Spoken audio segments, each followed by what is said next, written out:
సంబంధించి పుష్ప సినిమాలో item song చేసేటప్పుడు చాలామంది ఫోన్ చేసి మరీ వద్దన్నారు.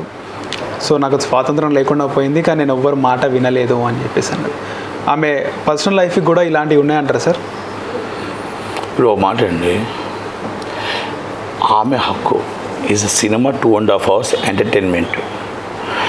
ఇప్పుడు మన సినిమాలో ఐటమ్ సాంగ్ చేసినంత మాత్రం అమ్మ మంచి అమ్మాయి కాదు అనేది తప్పు.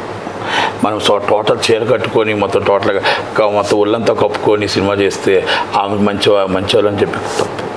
సినిమా ఎంటర్టైన్మెంట్ 2.5 hours సినిమాని చూడండి, అక్కడ క్యారెక్టర్ని చూడండి, ఆ యాక్టింగ్ చూడండి. ఆమెను ఎందుకు చూస్తున్నారు మీరు? ఇప్పుడు ఆమెను చూసి మీరు ఆమె మీద కామెంట్ చేయడం ఏంటి? ఆమె కూడా ఒక ఇంటి ఇల్లాలే కదా. అవును సార్. అలాగే మనం ఆడపిల్లని చూసే బదులు ఆడపిల్ల సినిమా యాక్టింగ్ చేస్తుంది, ఆ యాక్టింగ్నే చూడండి మైండ్లో. ఆ యాక్టింగ్ని చూడకుండా ఆమె ఏదేదో చూసుకోవడం తప్పు. అంటే ఈ సినిమాని 2.5 గంటలు సినిమా చూడాలి. దాని తప్ప ఆ వేరే యావిగేషన్లో మనం ఎలా చూస్తే అలాగే చూస్తాం. మనం ఎలా చూస్తే అలా కనబడుతుంది. కనుక ఆ కామెంట్స్ అనేది ఇప్పుడు ఆమె సినిమా చూసి చెయ్యొద్దు అని చెప్పి చాలామంది చెప్పారు. అంటే ఆమెకు నాకు తెలిసింది, నేను ఇంటర్వ్యూ చూశాను. ఇంటర్వ్యూలో ఆమె ఏమన్నదంటే, నేను నా వైవాహిక జీవితంలో నేను తప్పు చేయలేదు, 100% నేను తప్పు చేయలేదు. కానీ నేను ఇంట్లో కూర్చొని ఏడవాలా, ఇంట్లో కూర్చొని బాధపడే బదులు నేను షూటింగ్ వచ్చింది, నేను షూటింగ్ చేశా, సినిమా చేశా, నేను తప్పు చేయలేనప్పుడు ఎందుకు భయపడాలి అని చెప్పింది. దాంట్లో ఆమె తప్పేది. ఆమె అంత మాట బయటకు వచ్చి చెప్పుకునే పరిస్థితి తీసుకొచ్చిన ఈ కామెంట్ చేసిన ఎదవల కోసం నేను ఒకటే చెప్తున్నా. నువ్వు కామెంట్ చేసే ముందు నీకు తల్లి ఉంది, నీకు చెల్లి ఉంది, నీకు హక్కు ఉంది. అది ఫస్ట్ నువ్వు గుర్తు చేసుకో. నువ్వు చేసే కామెంట్కి ముందు అది గుర్తు చేసుకో. నువ్వు తల్లి గడుపును పట్టలేదు అంటే కామెంట్ చెయ్యి. నీకు చెల్లి లేదు, అక్క లేదంటే నీకు చెయ్యి. నువ్వు ఎందుకు పనికిరాని వాడు అంటే చెయ్యి. ఎందుకంటే ఒక కామెంట్ చేసేటప్పుడు, ఒక ఆడపిల్ల మీద కామెంట్ చేసేటప్పుడు ఒక బాధ్యతతో చెయ్యి. Is entertainment and 2.5 hours and 3 hours movie చూడు. నీకు ఇష్టం ఉంటే సినిమా చూడు, ఇష్టం లేకపోతే మాని. ఆమె నిన్ను తిట్టలే, నిన్ను పొగడలే, నీ కుటుంబాన్ని ఏమనలే. ఆమె బాధని ఆమె చెప్పుకుంది కదా. కనుక ఆమెకి ఎంత బాధ అనిపించితే ఆమె టీవీ ముందుకు వచ్చి ఇంటర్వ్యూలో చెప్పాల్సిన అవసరం వచ్చింది అనేది మనం అది అర్థం చేసుకోవాలి. ఎంతమంది కామెంట్ చేస్తుంటారు, ఫ్యాన్స్ చేస్తుంటారు, ఇంకోటి చేస్తుంటారు. ఆడపిల్ల అమాయకంగా దొరికిందని ఇష్టం వచ్చిన కామెంట్ చేస్తారు. ఇలాంటి వాళ్ళని మనం మామూలుగా కూడా అనవద్దు. కాకపోతే మనకు విజ్ఞత ఉంది కాబట్టి మనం మాట్లాడమంతే చెప్తున్నాం. ఆ అమ్మాయి నిజాయితీని శంకించాల్సిన అవసరం లేదు. ఆ అమ్మాయి సినిమాలు చేసింది, వెల్ గుడ్ ఆర్టిస్ట్, ఒక మంచి అమ్మాయి, ఒక మంచి కుటుంబంలో పెళ్లి చేసుకుంది. వాళ్ళిద్దరూ కలిసి ఉండాలనుకున్నాం, కలిసి ఉండి అభిప్రాయ భేదాలు వచ్చాయి, అభిప్రాయ భేదాలు విడిపోయారు. ఆ అబ్బాయి జీవితం అమ్మాయి జీవితం కలుగుతారు. మీకెందుకు మధ్యన? మీ ఫ్యామిలీల కోసం చూసుకోండి, మీ ఇంట్లో వాళ్ళ కోసం చూసుకోండి, బయట వాళ్ళ కోసం మీకెందుకు?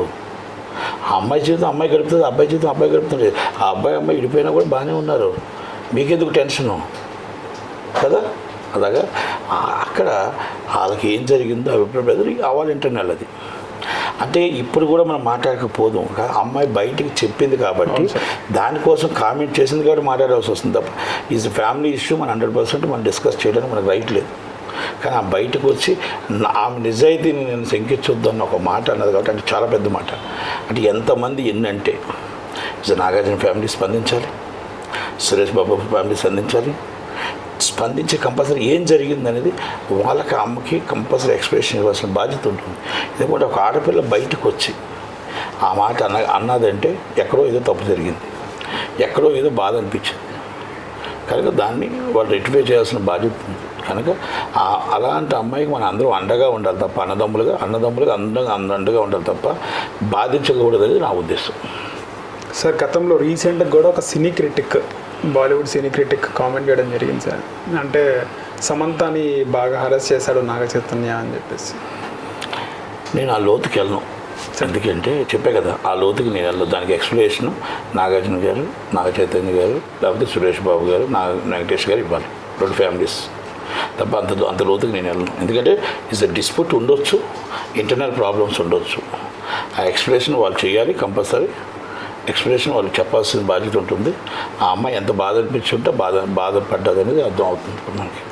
సార్ అకస్మాత్తుగా మళ్ళీ కథనాలు రావడానికి వెనకాల కారణం ఏంటంటారు సార్? కథనాలు అంటే రోజుకి టార్చర్ పెడుతుంటే ఇప్పుడు ఫ్యాన్స్ ఎవరో ఒకరు ఏదో ఒక కామెంట్ చేస్తుంటే, ఇప్పుడు నేను రోజుకి ఏమనట్లేదని చెప్పేసి రోజుకో వీడియో పెట్టి రోజుకో చేస్తూ ఉంటే అది తప్పు కదా.